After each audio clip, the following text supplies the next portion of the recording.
La souveraineté alimentaire, c'est en réalité une manière de concevoir les systèmes alimentaires de la fourche à l'assiette qui refuse que ce système soit imposé par le commerce international et par l'exigence de compétitivité internationale.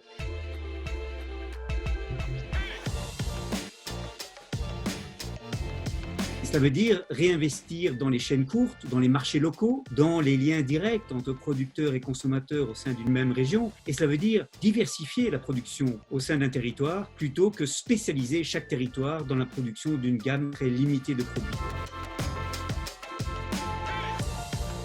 La Belgique doit diversifier davantage ce qu'elle produit chez elle pour dépendre moins de ces chaînes longues d'approvisionnement et pour donner des opportunités plus importantes aux producteurs locaux, notamment les petites exploitations familiales. Il faut relocaliser la production agroalimentaire, c'est-à-dire en réalité soutenir par priorité la production d'aliments que l'on consomme sur place et réduire le nombre d'intermédiaires entre les producteurs et les consommateurs.